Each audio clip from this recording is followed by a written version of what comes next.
잠시 기도하고 우리 찬양하고 우리 주님께 예배드립니다. 주님 감사합니다. 오늘 금요일 이렇게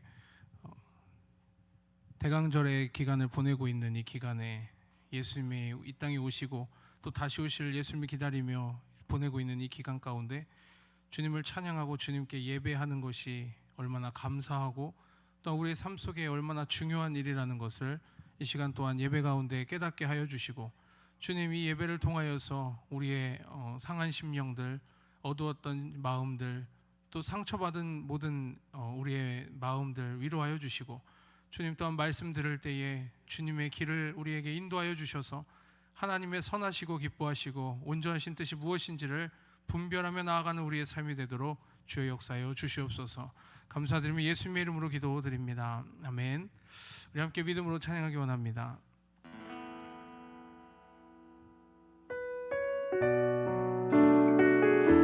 예수님이 우리의 왕이십니다. 우리 그 예수님을 찬양합니다. 예수 우리 왕이여 이곳에 오셔서 이곳에 오소서. 보좌로 주여 임하사 찬양을 받아 주소서.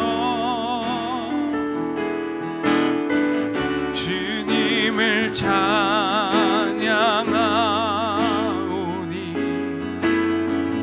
주님을 영배하오니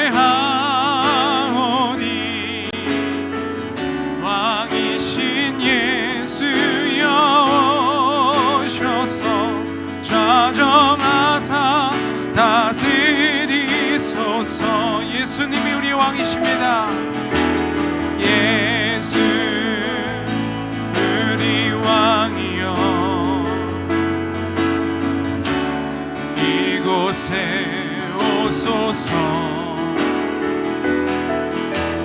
보좌로 주여 임하사 찬양을 받아 주소서. 주님을 찬양하오니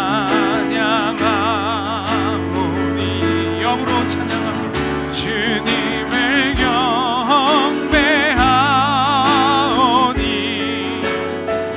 왕이신 예수여 오셔서 좌정하사 다스리소서. 예수님 우리 왕이신 예수님, 예수 우리 왕이여 이곳에 오셔서 이곳에 오소서. 보좌로 주여 임하사 찬양을 받아 주소서. 주님을 찬양하오니 주님을 영배하오니 왕이신 예수여 오셔서 좌정하사 다스리소서. 주님을 찬양하오니 주님을 찬양하오니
그 예수님이 우리의 소망이십니다. 우리 그 예수님을 찬양합니다.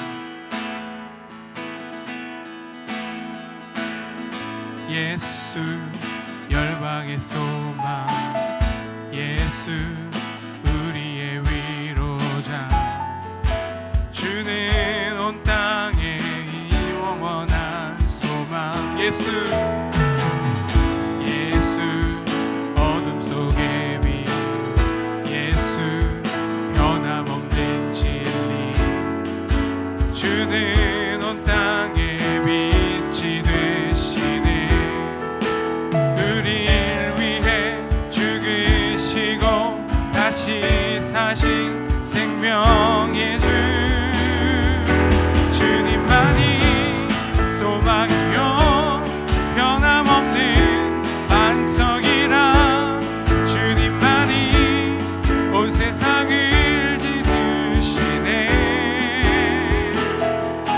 죽음에서 부활하신 우리 구주 평강의 왕, 주를 믿는 모든 자의 소망 되신,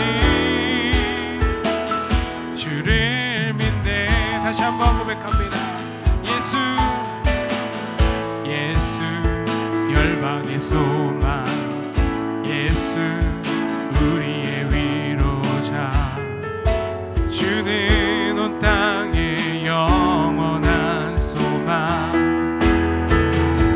예수 어둠 속의 빛, 예수 변함없는 진리, 주는 온 땅에 빛이 되시네. 우리를 위해 죽으시고 다시 사신 생명의 주, 주님만이 소망이요 변함없는 반석이라, 주님만이 온 세상을 비추시네. 또 죽음에서 부활하신 우리 구주 평강의 왕, 주를 믿는 모든 자의 소망 되신, 주를 믿네. 아멘. 우리 예수님을 믿는 저와 여러분, 이 세상의 소망인 줄 믿습니다. 우리 함께 믿음으로 이어서 찬양합니다. 슬픈 마음 있는 사람, 슬픈 마음 있는 사람, 예수 이름 믿으며 영원토록 변함없는 기쁜 마음 얻으리. 거룩하신 주의 이름 너의 방패 삼아라. 환난 시험 당할 때에 주께 기도드려라. 예수의 이름은 세상의 소망이요, 예수의 이름은 전국의 기쁨일세. 존귀하신 주의 이름 우리 기쁨 되도다. 주의 품에 안길 때에 기뻐 찬송 부르리. 예수의 이름은 세상의 소망이요, 예수의 이름은 전국의 기쁨일세. 우리 갈 길 나간 후에 보좌 앞에 나가 왕께 경배하며 멸류관을 드리리. 예수의 이름은 세상의 소망이요, 예수의 이름은 전국의 기쁨일. 존귀하신 주의 이름 우리 기쁨 되도다. 주의 품에 안길 때에 기뻐 찬송 부르리. 예수의 이름은 세상의 소망이요, 예수의 이름은 전국의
감사합니다. 주님 우리 왕이십니다.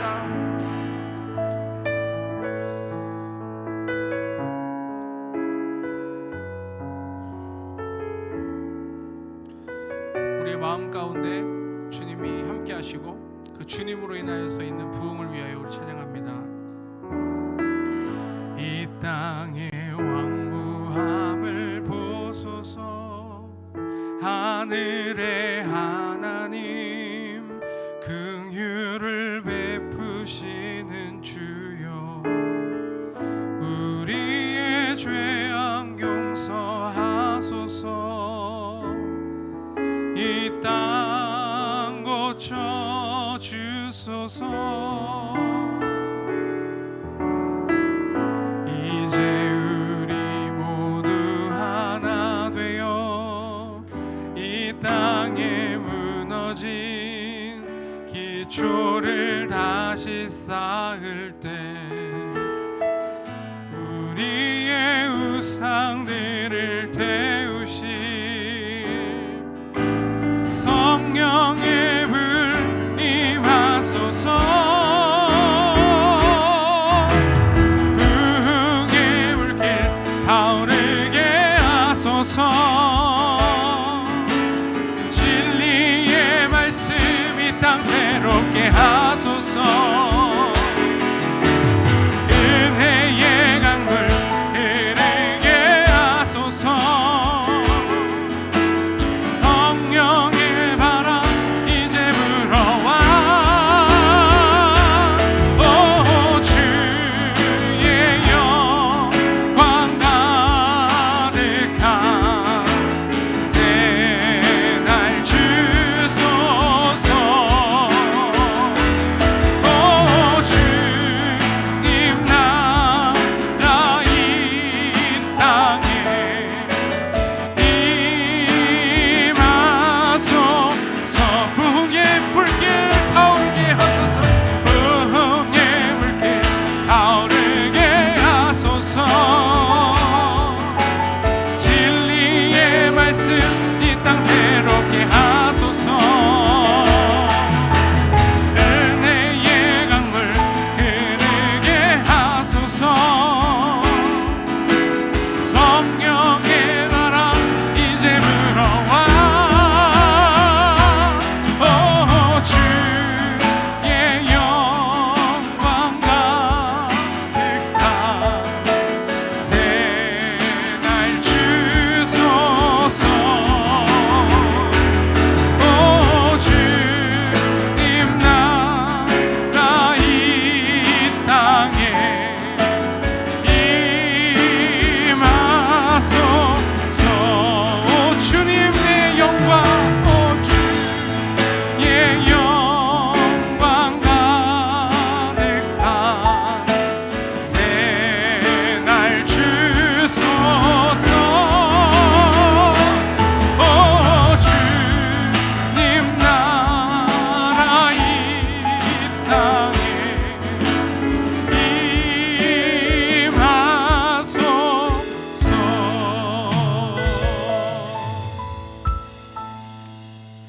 하나님, 이 땅에 주님의 나라가 임하게 하여 주옵소서. 주님이 죄악 가득하고 이 병들고 물들고 눈으로만 바라보고 느낌으로만 얻어지는 것으로 사는 이 세상 가운데 주님을 향한 그 믿음으로 부흥의 불길이 타오르게 하시고 진리의 말씀을 통하여 이 땅이 새롭게 하여 주시고 은혜의 강물이 흘러 성령의 바람이 모든 사람의 마음을 덮을 수 있도록 주님 인도하여 주옵소서. 이 시간 예배를 통하여서 주님 이 모든 것들이 우리부터 회복되어지고 우리부터 하나 되어지는 귀한 역사가 일어나게 해달라고 이 시간 기도하시고 또 말씀 전하신 우리 목사님을 위해서 우리 함께 다 같이 주님 한번 붙잡고 기도하기 원합니다. 주님 아버지 함께 하셔서 아버지 오늘도 우리에게 진리의 말씀 아버지 하나님 주님의 은혜 아버지 하나님 성령의 바람이 불어오게 하여 주셔서 우리의 마음에 아버지 성령의 강한 바람을 아버지 하나님 불릴 때를 아버지 일어나게 하여 주시고 주님은 그 아버지 하나님의 역사와 아버지 하나님의 말씀을 통하여서 아버지 모든 것들이 회복되어지고 나아갈 수 있도록 주여 인도하여 주옵소서. 우리로부터 시작되게 하여 주옵소서. 우리부터 하나 되게 하여 주옵소서. 주님 성령의 능력으로 아버지 하나님 모든 것들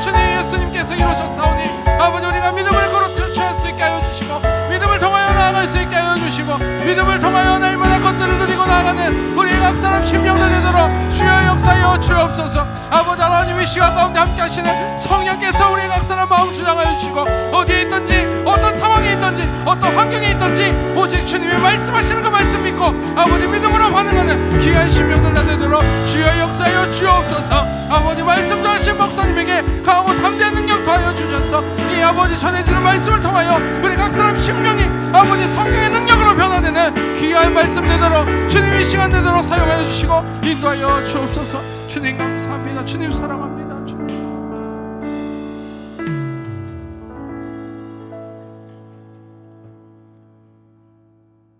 하나님 말씀 사도행전 18장 9절로 11절 말씀입니다. 사도행전 18장 9절로 11절 말씀입니다.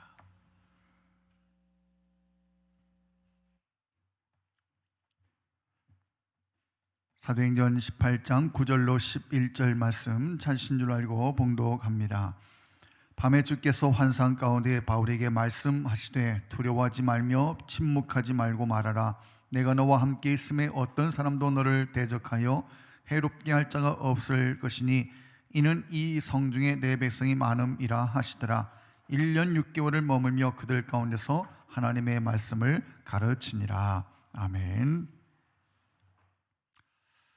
모든 인간에게 있어 가장 큰 고통은 외로움이라는 두려움이다 라는 말이 있습니다. 사람이 겪는 그 여러 가지 질병의 고통도 있고 이별의 아픈 고통도 있지만 가장 큰 고통은 외로움이라는 두려움이다 이런 말이 있습니다. 그렇습니다. 사람이 두려움을 느끼고 불안하고 절망적일 때가 언제냐? 세상에 나 혼자밖에 없다 그런 마음이 들 때.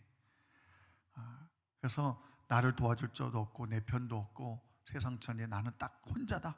마치 사막 한가운데 자기 혼자 딱 떨어져 있는 것처럼 생각되는 마음이 들 때 인간은 절망한다는 것입니다. 물론 많은 사람들이 겪는 고통도 역시 다르지 않을 거라 생각합니다. 요즘은 하도 서로를 연락을 이렇게 주고받을 수 있는 그런 수단들이 너무나 많지 않습니까?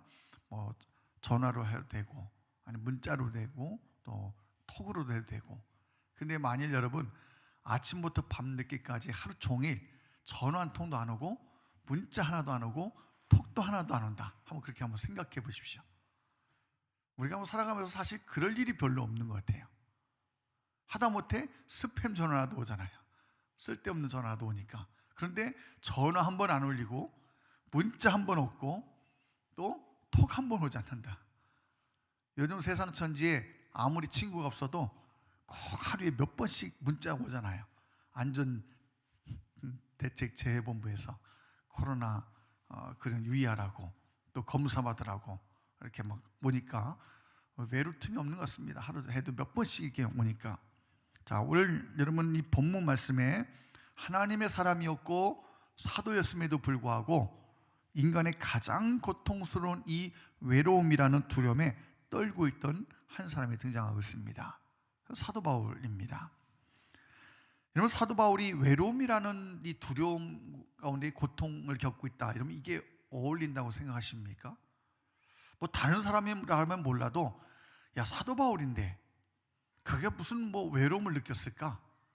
거기서 무슨 그가 고통을 느끼고 두려움을 느꼈을까? 어울리지 않는다라고 생각할 수 있겠습니다만 오늘 본문을 보면 그는 분명 이 고독, 외로움이라고 하는 이 공격에 굉장히 두려움에 떨고 있었던 것이 틀림없습니다.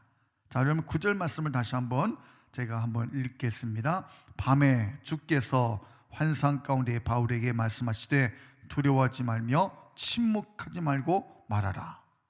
자, 두려워하지 말고 침묵하지 말고 말하라. 이 말을 역으로 이야기하면 어떤 말이 되냐면 지금 바울이 두려워서 아예 입 밖으로 말을 내뱉지 못할 정도로 지금 큰 두려움 가운데 쌓여 있다. 그 이야기가 되는 겁니다. 지금 바울이 이 처지와 그 상황이 어떤 상황이냐면 바울이 지금 어떤 이 큰 두려움, 외로움, 고통 이런 가운데 지금 그가 있는 것입니다.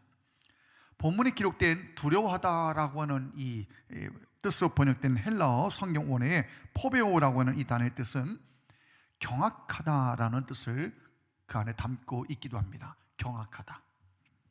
다시 말하면 그냥 웬만큼 놀라는 그런 상태가 아니라 뭔가 지금 이 바울의 마음을 딱 움켜줘서 그로 하여금 경악하게 할 정도의, 놀라 자빠질 정도의 두려움을 그가 심하게 겪고 지금 눌려 있다, 그런 이야기가 되는 것입니다. 그럼 바울이 왜 도대체 이렇게 경악할 정도로, 그가 꼼짝 못할 정도로 이런 큰 두려움을 느끼고 있었을까요? 그것은 바로 외로움 때문이었습니다. 사도 바울이 고린도라고는, 오늘 이 말씀에 기록된 고린도에 오기까지 그 여정이 어땠느냐? 굉장히 눈물겨운 여정이었습니다. 오늘날의 유럽 땅인 이 마게도냐의 지역의 첫 번째 도시에 도착한 것이 바로 빌립보였습니다. 그렇죠? 이 빌립보에서 복음을 전하다가 정말 그가 지하 감옥에 갇히는 큰 어려움을 당해야만 했습니다.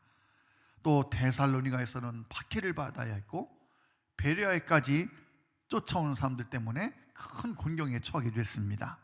또 호기롭게 그리스 아단에 가서는 아주 복음을 열심히 열정적으로 전했는데 생각 외로 굉장히 아주 소수의 사람들만 열매를 얻을 뿐이었습니다.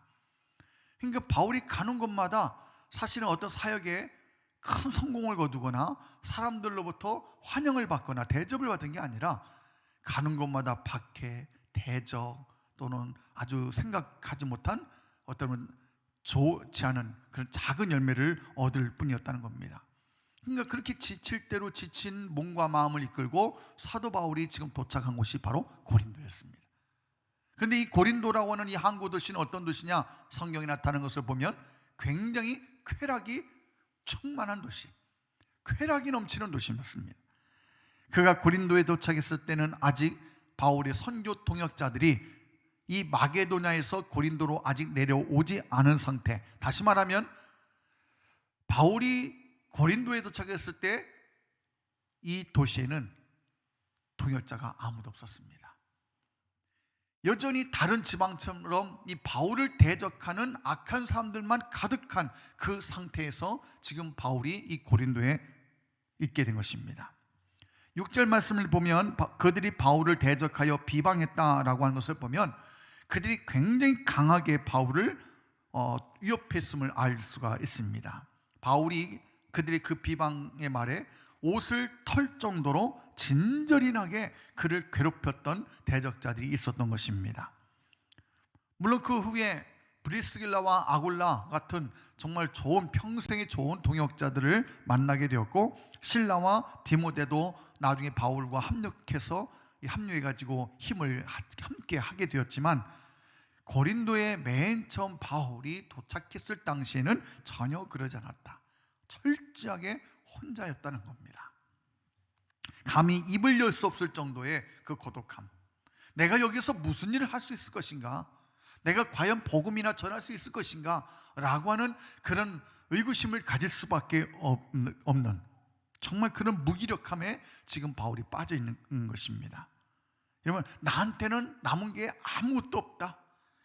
여러분, 이것은 인간이 느끼는 최고의 절망감입니다. 사람이 어떨 때 가장 큰 거대한 벽에 부딪히고 자기 존재의 의미를 잃어버리냐면 이 세상엔 나밖에 없다. 바로 이런 무기력함에 사로잡힐 때입니다. 바울이 지금 그런 상태에 있는 겁니다. 여러분, 성경에 나오는 사람들 중에 극도의 우울증과 무기력에 빠져서 진짜 절망에 나락에 떨어진 사람을 이야기할 때의 대표로 나오는 사람이 있는데 바로 그가 엘리야 선지자입니다. 갈멜산에서 엄청난 승리를 경험했습니다. 그런데 아방의 아내였던 이세벨이 내가 반드시 저 엘리야 선지자를 잡아 죽이겠다라고 위협을 하고 선포를 하자 그 두려움을 느낀 나머지 그 이세벨의 손이 미치지 못하는 곳으로 도망을 하게 됐는데, 호렙산 기슭 브엘세바 이 남쪽으로, 그러니까 북쪽의 갈멜산에서 유대 땅 가장 남쪽인 광야로 그냥 도망을 내친 겁니다. 그곳에서 극도의 영적인 탈진 상태를 맛보고 있었던 엘리야가 하나님께 뭐라고 기도했냐? 그 유명한 고백이 나옵니다. 열왕기하 19장 10절 말씀, 내가 만군의 하나님 여호와께 열심히 유별하오니 이는 이스라엘 자손이 주의 언약을 버리고 주의 제단을 헐며 칼로 주의 선자들을 죽였음이오며 오직 나만 남았거늘 그들이 내 생명을 찾아 빼앗으려 하나이다. 여러분, 지금 엘리야가 가장 두려워하고 있는 게 뭡니까? 지금 엘리야가 왜 그 갈멜산에서 영적인 큰 승리를 경험하고 나서 이 브엘세바 광야 가운데로 왜 도망을 내뺐는지 그 이유가 나옵니다. 오직 나만 남았다는 겁니다. 이 세상에 하나님을 진실하게 섬길 자가 아무도 찾아볼 수 없고 오직 나 혼자밖에 남지 않았다라고는 이 마음이었습니다. 그래서 그 절망감에 하나님 앞에 탄식하는데 하나님께서 그런 엘리야에게 내리신 처방전이 무엇이었느냐면 이어지는 열왕기상 19장 15절에서 18절 말씀해 보면 너는 다메섹에 가서 하사엘에게 기름을 부어 아람의 왕이 되게 하고 또 님시 아들 예후에게 기름을 부어 이스라엘 왕이 되게 하고 또 아벨무홀라 사바세 아들 엘리사에게 기름을 부어 너를 대신하여 선자로 삼게 하라. 하나님이 엘리야에게 야, 너 이제 사명 다 했구나, 너 이제 끝이다, 이렇게 혼난 게 아니라 엘리야야, 무슨 말이냐, 아직 네가 할 일이 남았다. 네가 아직 할 일이 남았다. 하사엘에게는 기름을 부어 아람의 왕이 되게 하고 예후에게 기름을 부어 이스라엘 왕이 되게 하고 너를 대신하여 선자가 되게 할 엘리사에게 기름을 부어라. 그러니까 하나님께서는 지금 엘리야에게 사명이 있다는 것을 확인시켜주고 있는 겁니다. 너는 지금 아직 끝난 게 아니라는 겁니다. 그러면서 하시는 말씀이 내가 너를 위해서 남은 자를 남겨두었다고 하셨습니다. 여러분, 첫 번째는 엘리야에게 주신 사명의 확인이니까 당연히 감동이었겠지만, 두 번째, 이스라엘 땅에 바알에게 무릎을 꿇지 않고 입을 맞추지 아니한 7,000명을 내가 남겨뒀다라고 하는 이 말씀이 지금 이 브엘세바 광야에 도망쳐온 엘리야에게, 여러분, 지금 이게 무슨 감동이겠습니까? 지금 이 말씀이 엘리야가 지금 사람들이 어떠한지 이미 경험을 했습니다. 갈멜산에서. 그곳에서 엘리야가 죽기를 각오하고 바알과 아세라 선지자에게 도전장을 내밀고 850대 1로 정말 고독한 영적인 싸움을 벌였는데, 그때 갈멜산에 그걸 지켜보고 있던 많은 이스라엘 백성들 대부분은 어떤 사람들이었느냐? 이른바 우리가 말하는 회색 분자들이었습니다. 회색 분자들. 검은색도 아니고 흰색도 아닌 그 중간에 어중간한 색깔을 가진 사람들.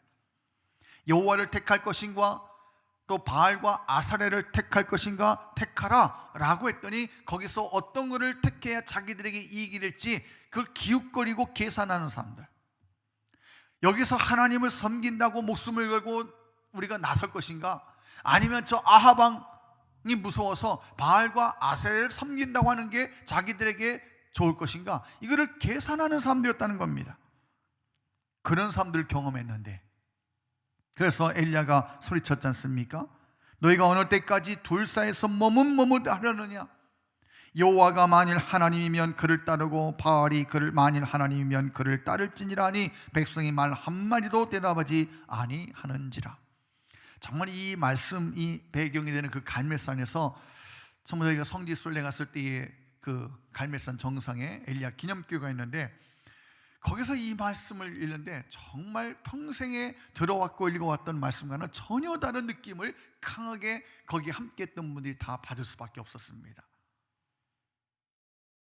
야, 거기서 정말 엘리야가 목숨을 내걸고 영적인 싸움을 하면서 백성들에게 하나님을 택할 것이냐, 바알과 아사레를 택할 것이냐, 너희가 언제까지 누구를 섬겨야 될지를 정하지 못해서 이렇게 머뭇머뭇거리냐고 하는 그 외침이 마치 오늘날 이 시대에 살아서 거기에 있는 저를 포함한 우리 함께 성지순례를 하던 그 모든 일행들에게 함께 이것이 강하게 부딪히는 말씀과 같아가지고 거기서 함께 목소리를 높여서 통성기도 했던 그 기억이 남아 있습니다. 오늘 이 시대에 만약에 엘리야가 이렇게 외친다면 얼마나 많은 사람들이 과연 세상의 것을 내려놓고 내 것을 내려놓고 나는 오직 하나님만 섬기겠습니다라고 나설 수 있을까요? 성경 끊임없이 우리에게 그것을 선택을 요구하고 있습니다. 하나님을 택할 것인지 세상을 택할 것인지. 근데 많은 사람들이 거기서 답을 정하지 못하고 계속 상황만 보고 있는 겁니다. 어느 때는 한쪽을 하나님께로 무게중심을 좀 옮겼다가 어느 때는 세상으로 무게중심을 옮겼다가 이렇게 왔다 갔다, 마치 탁구공이 왔다 갔다 하는 것처럼 핑퐁 게임을 하고 있는 것은 아닌가? 어느 쪽이 나한테 유리할 것인지, 시대와 상황에 따라서 왔다 갔다 하는 그런 그리스도인들이 많지는 않은가 하는 생각을 갖습니다. 바로 그런 영적인 긴장과 긴박함 속에서 바알에게 무릎을 꿇거나 입맞추지는 않았을지를 몰라도 엘리야를 도와서 엘리야 편이 되어서, 엘리야 당신을 보니 하나님이 정말 살아계신 게 맞군요, 우리도 당신을 따라 하나님 편이 되겠습니다라고 나서서 목숨을 걸 수 있는 그 사람이 단 한 사람도 없었던 것을 이 엘리야는 거기서 이미 경험을 한 바가 있습니다. 그런데 이제 와서 바알에게 무릎을 꿇지 아니한 7,000명을 남겨줬다라고 하는 이 하나님의 말씀이 엘리야에게 이런 무슨 큰 위로가 되고 감동이 되었겠느냐 하는 것입니다. 그래서 엘리야는 하나님께 나 혼자라는 사실에 대해서 절규하지 않을 수가 없었던 겁니다. 우리 추우실 때는 좀 히터 트세요. 이런 관점에서 볼 때 이런 바울의 심정도 굉장히 힘들고 어려웠을 거라는 생각을 충분히 가질 수가 있습니다. 고린도라고 하는 그 도시가 가진 우상으로 가득한, 또 쾌락과 음란 문화가 가득한 이 곳, 또 바울을 대적하는 유대인들이 대적처럼 진치고 있는 이런 상황 가운데 마치 바울 혼자 넘을 수 없는 절벽에 혼자 딱 부딪힌 것 같은 느낌이었을 겁니다. 영적으로 너무나 어두운 이 고린도에서 진실하게 하나님을 섬기는 사람이 자기 혼자뿐이라는 이 생각 앞에 바울이 얼마나 영적으로 그가 힘들었을지, 그래서 지금 바울이 너무나도 두려운 나머지 지금 침묵하고 있는 겁니다. 여러분, 여기까지만 만약에 성경이 기록되고 마감이 되었다면 그야말로 절망이죠. 그런데 감사하게도 본문은 누가는 이어서 이렇게 기록을 하고 있습니다. 10절 말씀 우리 한번 함께 읽도록 합니다. 10절입니다. 시작. 내가 너와 함께 있음에 어떤 사람도 너를 대적하여 해롭게 할 자가 없을 것이니 이는 이 성중에 내 백성이 많음이라 하시더라. 아멘. 내가 너와 함께 있음에 어떤 사람도 너를 대적하여 해롭게 할 자가 없을 것이라. 하나님께서 지금 사도 바울에게 주신 약속은 뭐였습니까? 임마누엘의 축복. 내가 너와 함께 있다. 너를 당해낼 자가 없을 것이다. 그리고 또 한 가지 약속하십니다. 이 성중에, 이 고린도에 너는 너 혼자 있는 것만 생각하겠지만 이 성중에 내 백성이 많음이라. 내가 예비해둔 백성이 많다. 사도 바울이 이 말씀을 하시는 주님께 이제까지 영적인 그 두려움과 침체를 두려워하고 결국 이 말씀 앞에 바울은 두 손을 들고 항복하고 말았습니다. 야, 정말 나 혼자밖에 없다는 이 두려움 가운데 내가 이렇게 있을 게 아니구나, 용기를 얻게 되었습니다. 그 근거가 어디 있습니까? 오늘 본문 마지막 11절 말씀에 이렇게 기록하고 있습니다. 1년 6개월을 머물며 그들 가운데서 하나님의 말씀을 가르치니라. 여러분, 9절과 11절이 얼마나 대조가 됩니까? 바로 그 하나님 주님의 말씀이 있기 전까지 바울은 어떻게 했습니까? 두려워서 침묵하고 말하지 못한 채 지금 꽁꽁 영적으로 눌려있는 상태를 9절에서 보여줬는데, 그런 바울을 아시고 주님이 찾아오셔서 바울아, 내가 너와 함께 있음에 누구도 너를 해할 자가 없을 것이다. 이 성중에는 내 백성이 많다. 이 말씀에 용기를 얻어가지고 바울이 그 말씀에 굴복하고 항복하고 주님의 말씀에 순종했다고 하는 증거가 뭐냐? 그 고린도에 1년 6개월을 장차 머물렀다는 겁니다. 1년 6개월 동안.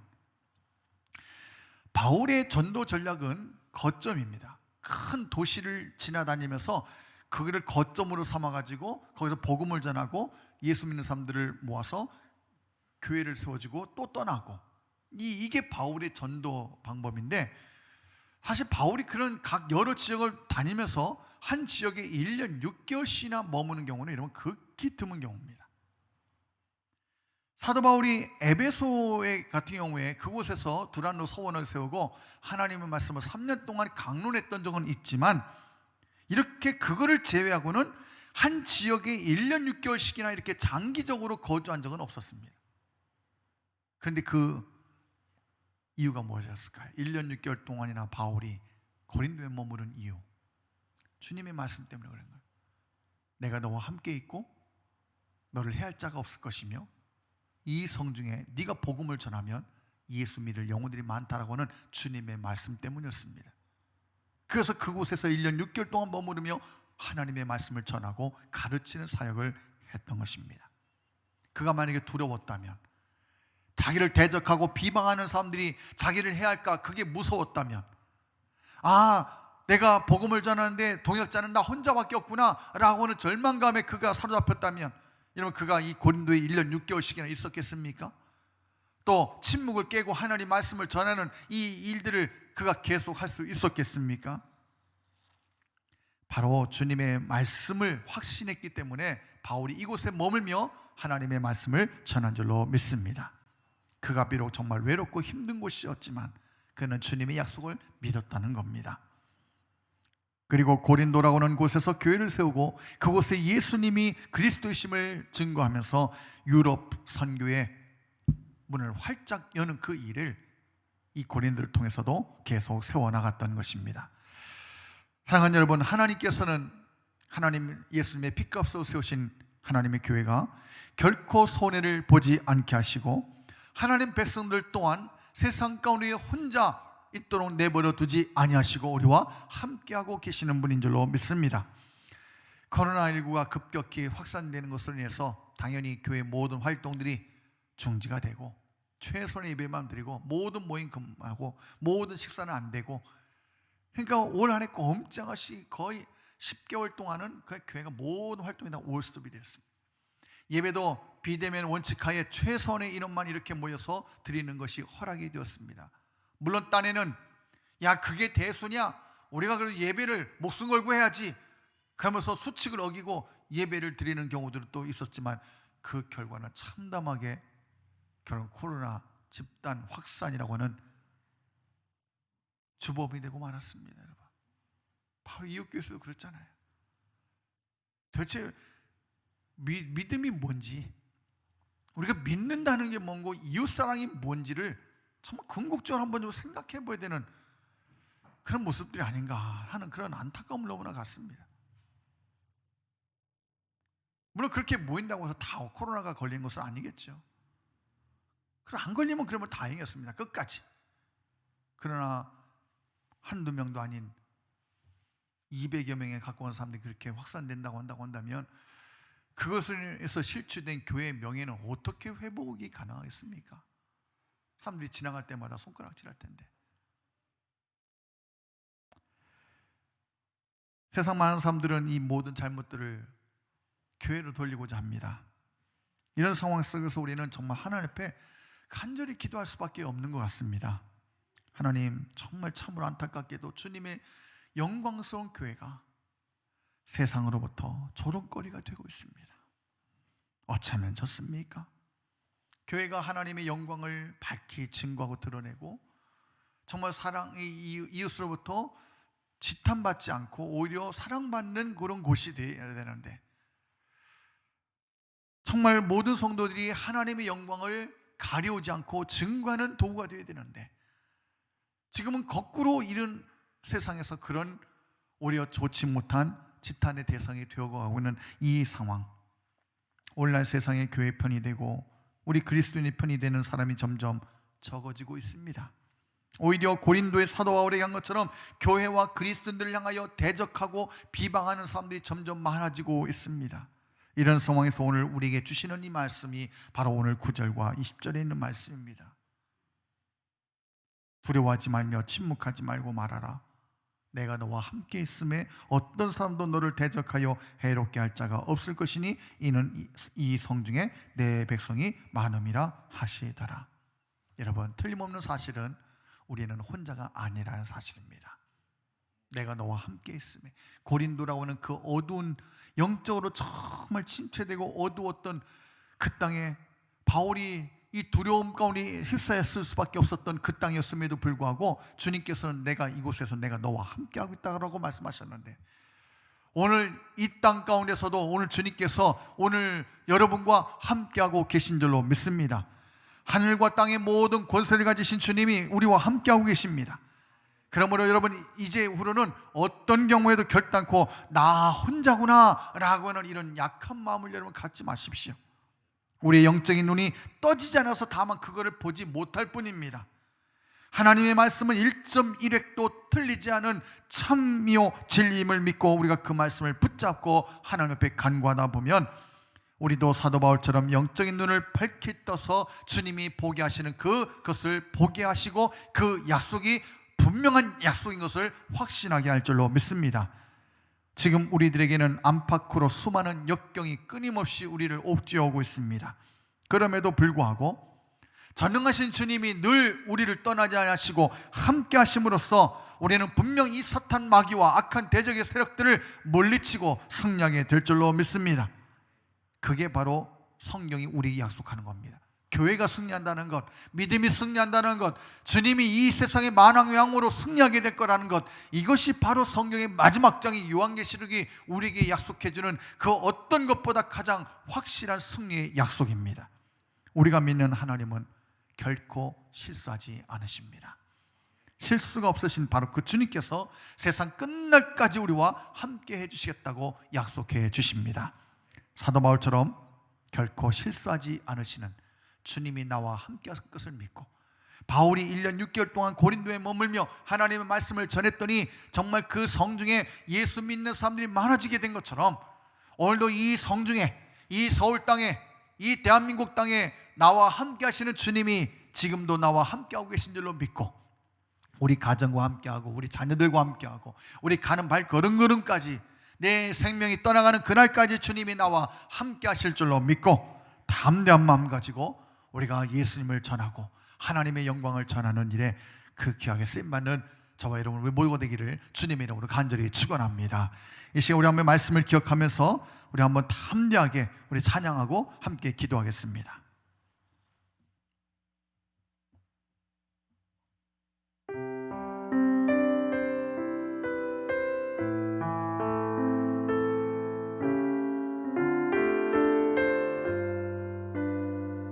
아무것도 두려워 말라. 아무것도 두려워 말라. 주 나의 하나님이 지켜주시네. 놀라지 마라. 겁내지 마라. 주님 나를 지켜주시네. 아무것도 두려워 말라. 아무것도 두려워 말라. 주 나의 하나님이 지켜주시네. 놀라지 마라. 겁내지 마라. 주님 나를 지켜주시네. 내 마음이 힘에 겨워 지칠지라도, 내 마음이 힘에 겨워 지칠지라도 주님 나를 지켜주시네. 세상의 험한 풍파 멀어질 때도 주님 나를 지켜주시네. 주님은 나의 산성, 주님은 나의 요새, 주님은 나의 소망, 나의 힘이 되신 여호와. 아무것도 두려워 말라. 아무것도 두려워 말라. 주 나의 하나님이 지켜주시네. 놀라지 마라. 겁내지 마라. 주님 나를 지켜주시네. 내 마음이 힘이 겨워 지칠지라도, 내 마음이 힘에 겨워 지칠지라도 주님 나를 지켜주시네. 세상의 험한 풍파 몰아칠 때도 주님 나를 지켜주시네. 주님은 주님은 나의 주님은 나의 주님은 나의 주님은 나의 요새 주님은 나의 소망 나의 힘이 되신 여호와 주님은 나의 산성 주님은 나의 산성 주님은 나의 요새 주님은 나의 소망 나의 힘이 되신 여호와. 여러분, 이 가사 정말 우리 마음의 고백으로 드리면 정말 그 가사가 우리에게 힘으로 다가오게 됩니다. 근데 그것을 그냥 입으로만 내뱉는 가사가 되면 그냥 귀에 들려지고 흩어지고 없어지게 됩니다. 오늘 바울에게 말씀하신 그 주님의 약속이 오늘 이 시간 저와 여러분에게 주신 약속인 줄로 믿습니다. 내가 너와 함께 있음에 그 어떤 자도 너를 해하지 못할 것이며, 주님이 우리가 세상 끝날까지 함께 하시겠다는 이 약속, 그 어떤 풍파가 몰아친다 할지라도 우리에게는 분명한 하나님 나라의 약속이 있습니다. 그 소망의 약속을 붙들고 우리가 믿음으로 한 걸음 한 걸음 날마다 살아갈 수 있기를 소망합니다. 하나님, 우리에게 그런 담대한 마음 주시고 그런 믿음의 귀한 큰 믿음 허락하시고 그런 믿음의 확신을 허락하여 주시옵소서. 이 약속대로 우리 평안교회 모든 가정들 일터 자녀들까지 그 생명까지 하나님 낱낱이 지켜 인도하여 주셔서 이 어려운 때 믿음으로 승리하게 하여 주시옵소서. 하나님, 이 성중에 내 백성이 많다고 하셨는데 하나님을 아버지라 부르는 우리 믿음의 형제들도 우리와 함께 동일한 그 믿음의 담대함을 가지고 이 어려운 때를 이겨나갈 수 있도록 도와주시옵소서. 그래서 교회가 더 이상 세상의 비난과 조롱거리가 되지 말게 하시고 세상의 유일한 마지막 희망의 보루가 되게 하여 주시고 이 교회를 통해서 하나님의 영광을 마지막 때에 볼 수 있는 거룩한 교회가 되게 하여 주시옵소서. 하나님, 우리 중보합니다.